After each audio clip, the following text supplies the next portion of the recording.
고린도전서 10장 31절로 33절 말씀입니다. 우리 함께 같이 31절부터 33절까지 읽겠습니다. 그런즉 너희가 먹든지 마시든지 무엇을 하든지 다 하나님의 영광을 위하여 하라. 유대인에게나 헬라인에게나 하나님의 교회에나 거치는 자가 되지 말고 나와 같이 모든 일에 모든 사람을 기쁘게 하여 자신의 유익을 구하지 아니하고 많은 사람의 유익을 구하여 받게 하라. 아멘. 자, 우리는 역사를 통하여서 삶의 교훈을 얻습니다.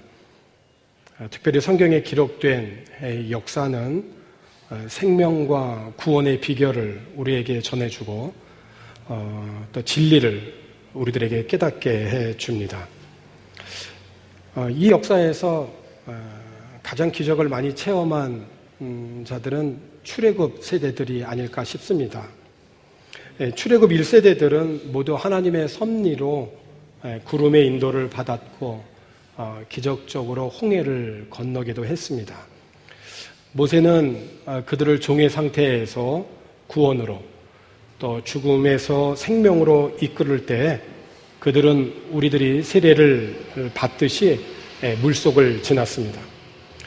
그들은 모두 같은 음식 먹고 같은 음료를 마시고 또 하나님께서 그 광야에서 식탁을 베풀어 주심으로 그들은 하나님이 공급해 주시는 그런 식사를 날마다 했습니다.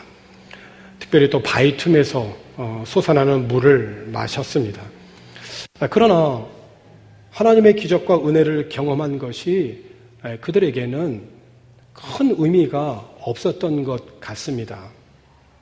광야에서 어려운 시기를 보내는 동안 그들 대다수가 유혹에 무너지고 말았으니까요.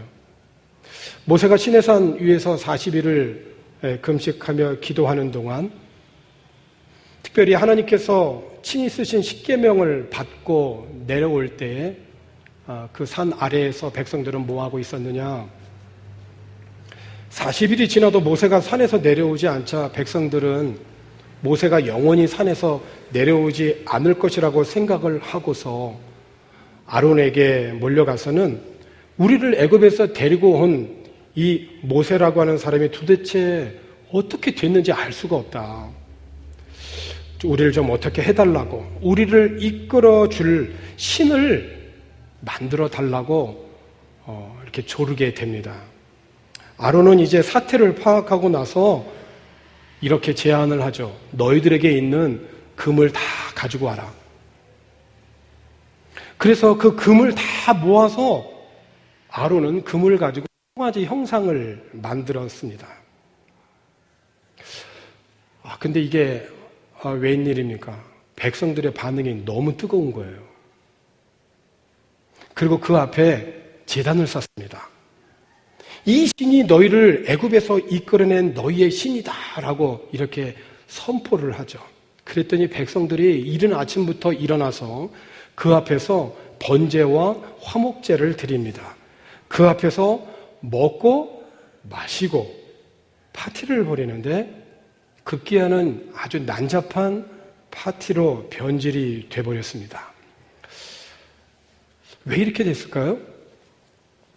하나님을 예배한다면서 번제와 화목제까지 드렸지만은 이 예배가 왜 잘못됐을까요? 이 예배의 시작, 그리고 그 예배의 중심, 예배의 동기, 예배의 목적이 하나님이 아니라 자기 자신이었기 때문에 그렇습니다. 하나님을 예배한다고 금송아지 앞에서 번제와 화목제까지 드렸지만 사실은 하나님 앞에 드린 것이 아니라 자기 만족을 위해서 드린 것이죠. 우상의 실체가 그렇습니다. 금으로 만든 송아지 형상은 사실 금송아지 이상이 아닙니다. 그러나 그것을 신으로 섬긴다라고 하는 것은 나의 목적을 이루기 위한 수단이요, 나의 욕심을 이루기 위한 방법인 것이죠. 그런데 명분은 하나님 앞에 번제와 화목제라고 합니다. 먹고 마시면서요. 하나님은 이 상황에 대해서 무척 분노하셨어요. 어느 정도로 분노하셨냐면 하나님이 모세에게 이렇게 말씀하세요. 출애굽기 32장 9절로부터 10절까지를 보니까 여호와께서 또 모세에게 이르시되 내가 이 백성을 보니 목이 뻣뻣한 백성이로다. 그런즉 내가 하는 대로 두라. 내가 그들에게 진노하여 그들을 진멸하고 너를 큰 나라가 되게 하리라. 무서운 말씀이죠. 이들을 다 진멸하고 내가 너를 통해서 다시 시작하겠다는 겁니다. 하나님께서 광야에서도 식탁을 마련하여서 살게 하셨지만 그들은 먹고 마시는, 그렇게 힘을 주신 하나님 앞에서 어처구니 없는 행동을 하게 된 것입니다. 오늘 우리들이 먹고 마시는 것이 정말 삶의 기본 아닙니까? 먹지 않고 우리가 어떻게 살 수 있으며 마시지 않고 어떻게 우리가 살아갈 수 있겠습니까? 생활의 가장 기본은 먹고 마시는 데에 있습니다. 하나님께서 우리들에게 먹을 수 있는 양식과 마실 수 있는 음료와 이 은혜를 우리들에게 허락해 주셨습니다. 그런데 그렇게 광야의 식탁을 베풀어 주신 하나님의 은혜 앞에서 백성들은 다른 일을 했던 것입니다. 오늘 우리들이 먹고 마시는 것을 떠나 살 수 없는 우리들인데 어떻게 해야 우리가 먹고 마시는 이 모든 삶의 기본으로부터 시작해서 하나님께 영광을 돌리는 삶을 살아갈 수 있을까? 오늘 본문에 있는 31절에 있는 말씀을 보니까 그런즉 너희가 먹든지 마시든지 무엇을 하든지 다 하나님의 영광을 위해서 해라고. 이스라엘의 그 출애굽 1세대들은 먹고 마셨지만 하나님을 위한다고 했지만 그것은 사실은 속을 들여다보면 예배라고 하는 명분을 앞세워서 자신들의 목적을 이루기 위하여서 했던 것이지 하나님의 영광을 위한 것이 아니었다는 것이에요. 우리들이 주님을 향한 이런 많은 열심과 많은 헌신과 봉사가 진정 그 동기와 목적과 방법이 하나님의 영광이 되는 방법으로 지금 열심으로 신앙생활을 하고 있는가에 대해서 오늘 다시 한번 돌이켜 보라는 말씀이에요. 수서에 있는 어느 교회에 새로운 신자가 교회에 등록을 해서 이렇게 신앙생활을 이렇게 해보니까 하나님께 영광을 돌려라는 말들을 참 많이 하더라는 거예요. 교회 안에서. 그래서 그 교회 목사님께 물었습니다. 목사님, 하나님께 영광을 돌린다라고 하는데 하나님께 영광을 돌린다는 건 방법이 도대체 무엇이에요? 라고 이제 물어본 거예요. 이제 갑자기 이런 질문을 받으니까 목사님께서 이 새로운 신자는 이런 질문을 또 할 수 있겠구나 라고 생각하면서 다시 한번 되물으셨대요. 성도님, 하나님의 영광을 돌리는 그 방법이 무엇이 있다라고 생각하세요? 라고 이제 이렇게 목사님이 다시 여쭤봤어요. 그러니까 예, 하나님 앞에 찬양하는 거요. 이제 이렇게 대답을 했다고 합니다. 예, 맞죠, 그죠? 예, 그러면서 이 목사님께서 하나님께 영광을 돌려야 할 그러한 자세에 대해서 자세하게 말씀을 해주셨다고 그래요. 이 부분은 이제 신학적인 부분이기도 한데 세 가지의 방법으로 하나님께 영광을 돌릴 수 있습니다. 오늘 그 부분에 대해서 여러분들과 함께 같이 말씀을 나누고자 해요. 하나님께 영광을 돌려라. 무엇을 하든지 하나님의 영광을 위해서 해라라고 했을 때 그 하나님의 영광이 도대체 어떤 방법이 하나님께 영광이 되는 것이냐. 첫 번째, 하나님이 누구신지, 그 하나님 앞에서 나의 존재가 어떤 자인지를 고백하는 것 그 자체가 하나님께 영광이 됩니다. 성경에 보면 하나님의 마음에 합한 사람 다윗을 소개하고 있죠. 그가 왜 하나님의 마음에 합한 자라고 성경은 우리들에게 보여주고 있을까요? 사실 누구도 주목하지 않는 그런 변방에서 양을 치는 목동에 불과한 다윗이었지 않습니까? 그런데 그를 하나님께서 선택하고 부르시고 특별히 이스라엘의 장차 왕으로 기름 부음을 받거든요. 당장 왕이 되었습니까? 그렇지는 않죠. 수년 동안 도피 생활을 해야 했습니다. 다윗 자신도 그렇게 오랫동안 도피 생활을 해야 할 줄은 몰랐을 거예요. 아니, 자기 자신만 도피 생활을 했습니까? 그렇지 않죠. 부모님을 비롯해서 그의 형제들도 도피 생활에 함께 했습니다. 자기가 고생하는 거는 참을 수 있겠는데 자기의 가족들, 부모님들, 나 때문에 전부 도피 생활을 하고 있는 겁니다. 그 도피 생활을 끝내고 왕이 되었지 않습니까? 왕이 되어서도 그의 노년에 믿었던 아들과 신하로부터 배신을 당하잖아요. 내일 새벽기도 본문이기도 하죠. 그가 도망갈 때 어떻게 도망가죠? 신발도 신지 못하고 맨발로 머리를 가리고 도망갑니다. 그렇게 급하게. 그런데 이런 그 배신에 사로잡힐 수밖에 없는, 그리고 절박한 이런 그 상황 속에서 다윗이 보인 태도는 뭐냐? 시편 3편 1절과 2절에 있는 말씀을 보면 그의 상황을 이렇게 이제 고백을 했죠. 여호와여, 나의 대적이 어찌 그리 많은지요. 일어나 나를 치는 자가 많으니이다. 믿었던 아들 압살롬 그리고 신하로부터 배신을 당하여. 그런데 다윗이 이 아들 압살롬이나 대적들이 많은 것보다도 더 참기 힘들고 어려웠던 건 뭐냐면 2절의 말씀이죠. 많은 사람이 나를 대적하여서 말하기를 그는 하나님께 구원을 받지 못한다. 너는 이제 하나님의 구원으로부터 이젠 끝났다라고 하는 거예요. 너는 이제 모든 삶이 끝나버린 것이다. 이제 하나님이 너희를 더 이상 돌보지 않는다. 이게 가장 정말 다윗은 참기, 견디기 힘들었던 거예요. 이런 상황 속에서 정말 두렵잖아요. 근데 다윗은 어떻게 했느냐? 3절에 있는 말씀을 보면 이런 고백을 해요. 여호와여, 주는 나의 방패시오, 나의 영광이시오, 나의 머리를 드시는 자니이다.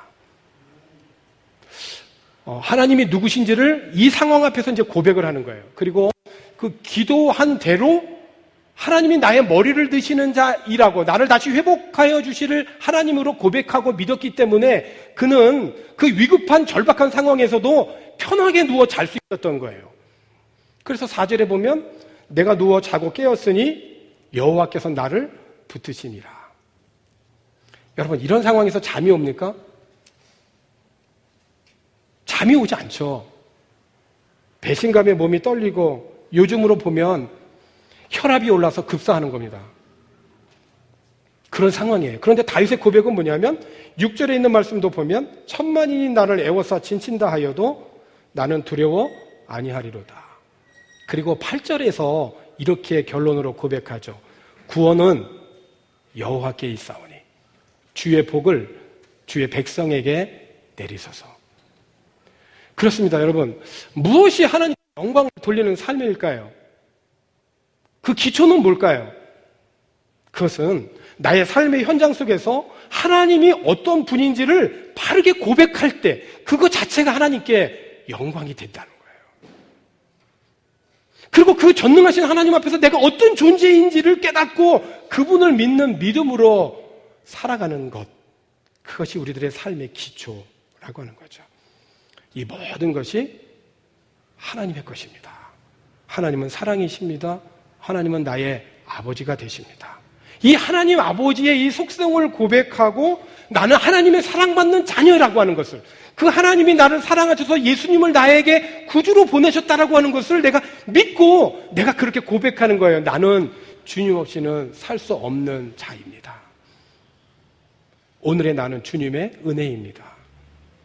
그렇게 주님과 나의 관계를 고백하고 하나님을 고백하는 것이 하나님께 영광을 돌리는 삶의 가장 기초이다 하는 것이에요. 그렇게 살아갈 수 있기를 주의 이름으로 권합니다. 두 번째, 하나님께 영광을 돌리는 삶이라고 하는 것은 나 때문에 다른 사람이 하나님께 가까이 가게 되는 것입니다. 반대로 나 때문에 그 사람이 하나님 앞에 멀어지게 되면 하나님께 영광을 가리게 되는 것이죠.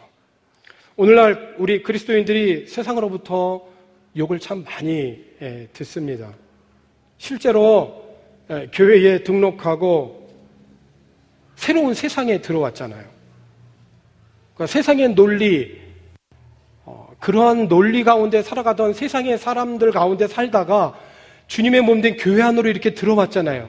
그러면 정말 다르다고 생각하거든요.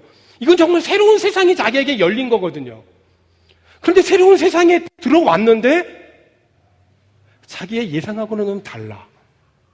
자기보다 먼저 앞서서 믿었던 사람들을 가만히 보니까 너무 거짓말을 잘해.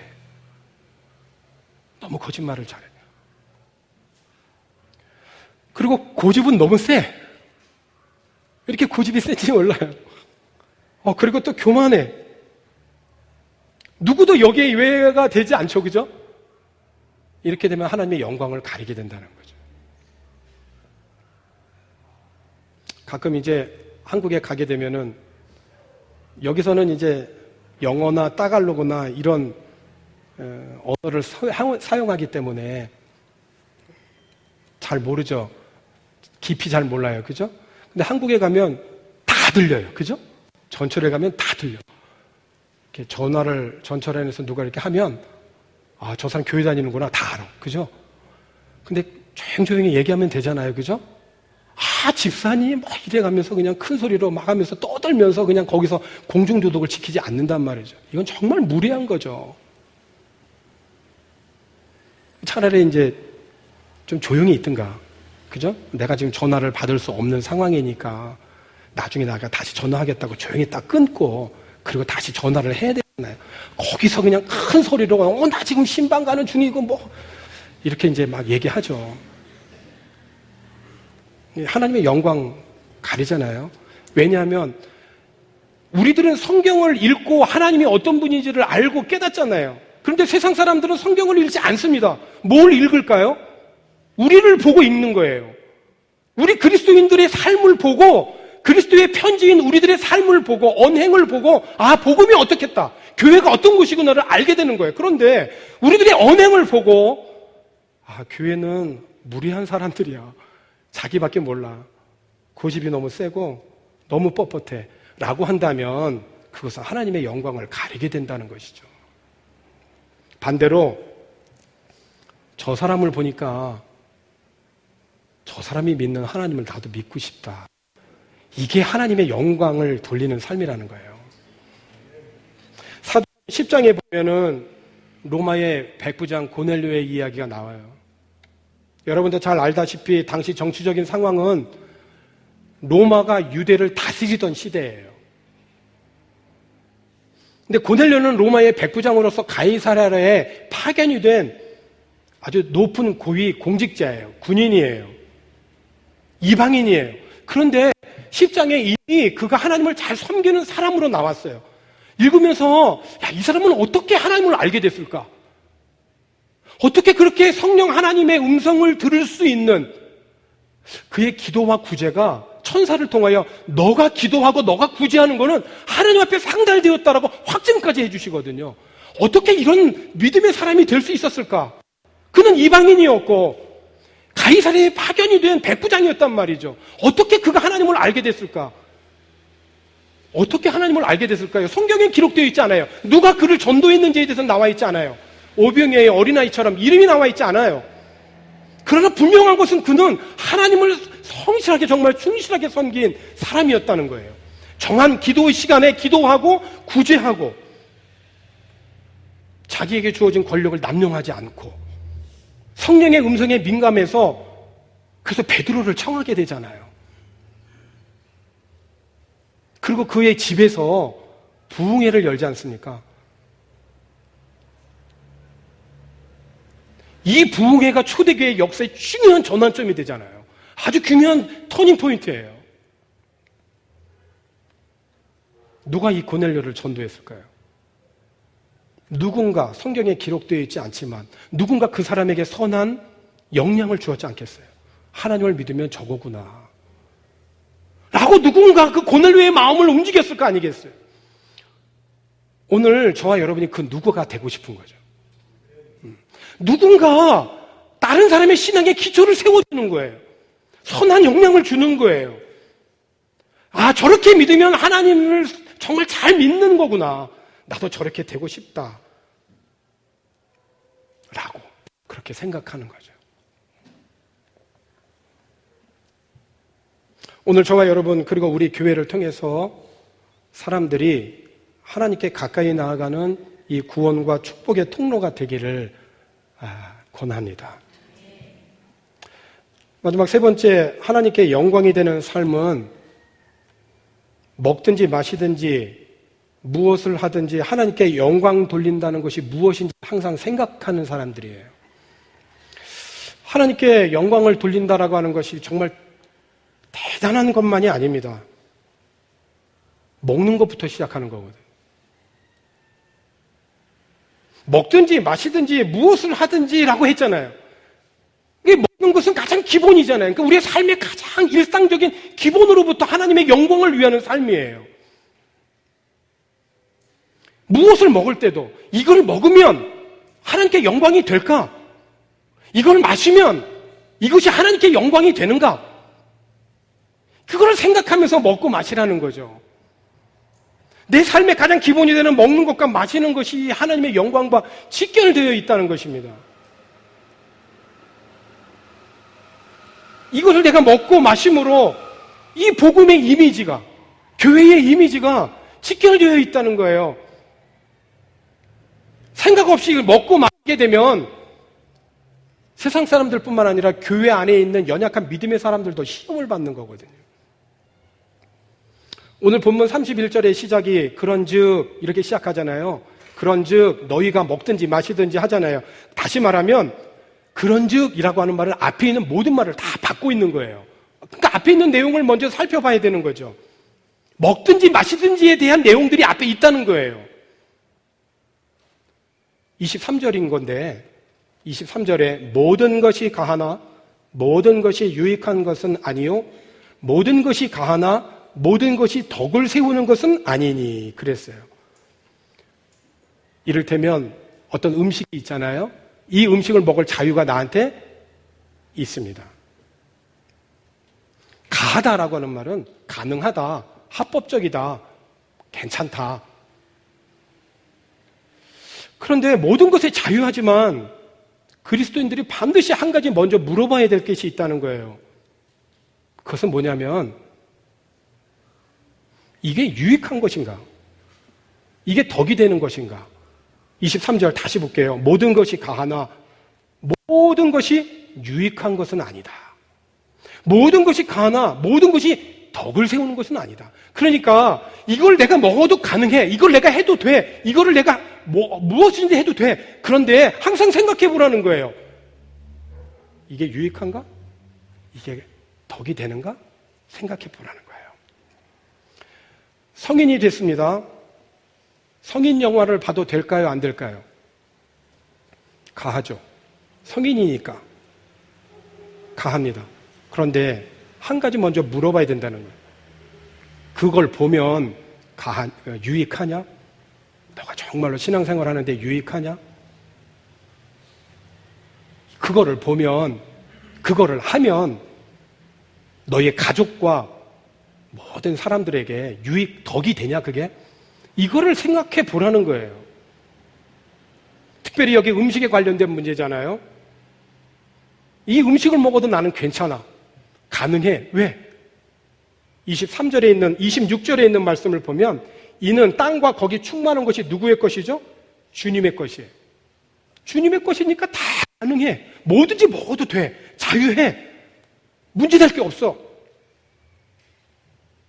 그런데 먹지 말아야 될 때가 있다는 거예요. 모든 것이 가하지만 생각해보니 유익한 것이 안 돼. 덕이 안 돼. 그래서 먹지 말아야 될 때가 있다는 거예요. 언제? 28절에 있는 말씀을 보니까 누가 너희에게 이것이 재물이라 말하거든 알게 한 자와 그 양심을 위하여 먹지 말라. 그러니까 당시 그 시장에 가면 고기를 이렇게 사게 되면 그 고기는 대체적으로 이방 신전에서 나온 거예요. 그러니까 이방 신전에 제사를 드렸던 음식이야. 그런데 복음으로 인하여 자유한 사람들은 뭐든지 먹어도 상관이 없어. 다 주님의 것이니까 상관이 없어. 모든 것이 가능해요. 문제될 것이 없어요. 그런데 먹지 말아야 될 때가 있는데 그것이 바로 오늘 28절에 누가 너에게 물어보거든. 이 고기는 우상에게 바쳤던 건데요라고 말하는 사람, 그 사람을 위해서는 먹지 말라는 거예요. 왜? 그 사람은 아직 고기에 매여 있는 사람이거든요.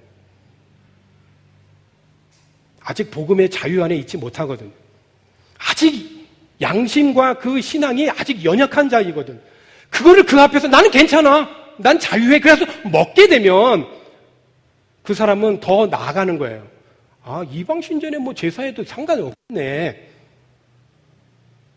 우리에게 주어진 복음의 자유는 절제가 있다는 거예요. 유익한가? 덕이 되는가? 반드시 물어봐야 되는 거예요. 이 덕이라고 하는 것은 빌드업이에요. 빌드업. 빌드업은 뭐냐면 기초를 세우는 거잖아요. 나를 보고 다른 사람의 기초가 세워지는 것. 그러니까 어려운 중에도 야, 정말 저 사람은 어떻게 저렇게 어려운 중에도 믿음을 지킬까? 곰곰이 저 사람을 보니까 아, 나도 저렇게 믿음 생활을 해야 되겠다. 이건 그 사람을 빌드업 해주는 거죠. 마땅히 주일 성수, 이렇게 몸이 아프고 힘들어도 이 주일은 하나님이 우리에게 주신 날이니까 성수해야지 라고 이렇게 그 모든 삶을 극복하고 이 주일을 성수하고 이런 믿음의 생활이 이제 막 믿기 시작한 사람이 볼 때 아, 주일은 저렇게 성수해야 되는구나. 그 사람을 빌드업 해주는 거죠. 이렇게 빌드업 해주고 유익하게 해주고 덕이 돼야 되는데 그 반대로 어떤 사람이냐?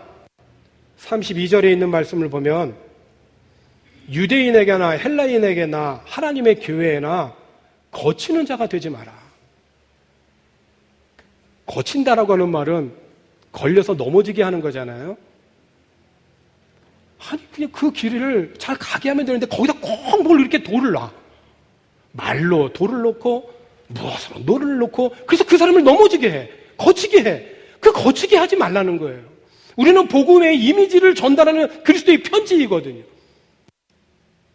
우리들의 언행, 심사 모든 것이 세상 사람들에게는 성경이거든요. 그런데 우리들의 언행이 잘못되어짐으로 세상 사람들에게 거치는 자가 되었다. 내 고집으로 거치는 자가 되었다. 정말 우리가 하나님 앞에 회개해야 될 일인 거죠. 거치는 자가 되지 않고 어떤 사람이 되어야 되느냐?